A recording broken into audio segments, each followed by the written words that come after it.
છે કે જો ચરસા ચરસીનું થશે પાલન, ચરસા ચરસીનું થશે પાલન, તો આ દીકરી સદાય રહેશે ઋણમાં.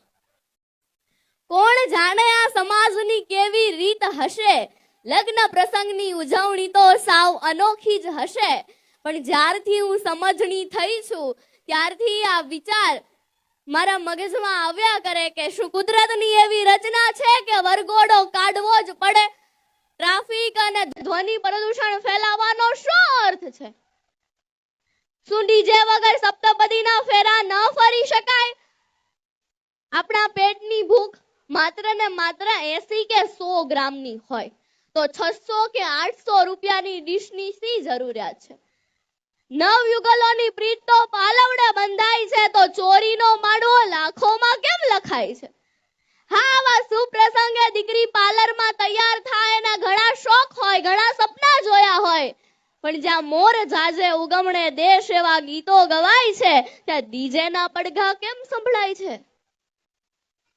શું મામેરું વધાવવું જ પડે? સોશિયલ મીડિયામાં એક પોસ્ટ ખૂબ વાયરલ થઈ હતી કે મામેરાની વિધિ સમયે મામેરું વધાવતા એક બહેનની આંખમાંથી આંસુ આવી ગયા કે ભાઈ બહેન માટે ઓછું મામેરું લાવ્યા હતા એ માટે નહીં, પણ પ્રસંગમાં હાજર સ્ત્રીઓ એમના ભાઈનું સામાન્ય મામેરું જોઈને એમની મજાક ઉડાવતી હતી. જો બહેનને કંઈક આપવું જ હોય તો બંધ બારણે કે ગુપ્ત રીતે ન આપી શકાય? સમાજમાં ઢંઢેરો પીટીને ગામને બતાવવાની શું જરૂરિયાત છે? અને હમણાં તો અલગ જ વાના રસમ, પીઠી રસમ, છાપ ડેકોરેશન અને છાપ ડેકોરેશનના ક્રેઝમાં છાપમાં મૂકવા માટે મોંઘાદાટ કપડા અને 8 થી 10 લાખ રૂપિયાના ઘરેણા તો ખરા જ. શું આ ઘરેણા આપણે પહેરવાના છીએ? એ ક્યાં રહેવાના છે? ઘરની તિજોરીમાં કે બેંકના લોકરમાં?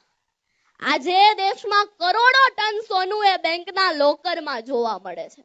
એટલે જ આપણા દેશની ઇકોનોમી નીચે આવી છે.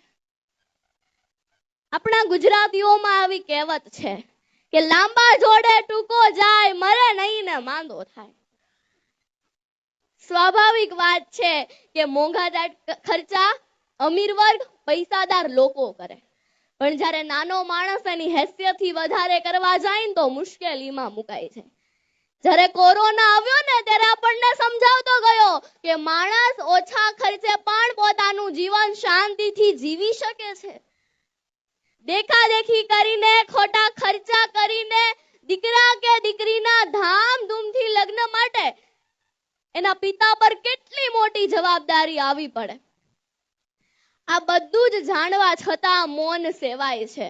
પણ દુઃખ તો ત્યારે થાય છે કે નથી ને તોય કરવા જાય છે ને અંત સુધી હપ્તા ભરાય છે. કદાચ એટલે જ આ સમૂહ લગ્નનો ઉદય જ એ માટે થયો છે. ધર્મનંદન ડાયમંડ્સ પરિવારમાં કામ કરતા કાર્યરત કર્મચારીઓ કે જેમને પરંપરાગત ખર્ચ કે ગજા ઉપર વળતા ખર્ચ ન થાય અને એમને રાહત મળે, એની ભવિષ્યમાં એની મૂડીને બચાવી શકે એ માટે આ સમૂહ લગ્નનું આયોજન કરવામાં આવે.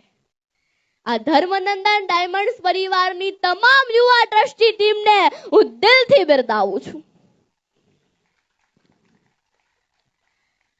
અંતે નવયુગલોને શુભકામના પાઠવતા એટલું ચોક્કસ કહીશ કે કાજલ આપની નજર ઉતારે, કાજલ આપની નજર ઉતારે, સૂર્યના કિરણો નવી ઉર્જા બક્ષે, સમાજમાં દાંપત્ય જીવનનું શ્રેષ્ઠ ઉદાહરણ બનો, સૃષ્ટિ એવો તરબતર સ્નેહ વરસાવે. Thank you. જય હિન્દ, જય ભારત, ભારત માતા કી જય.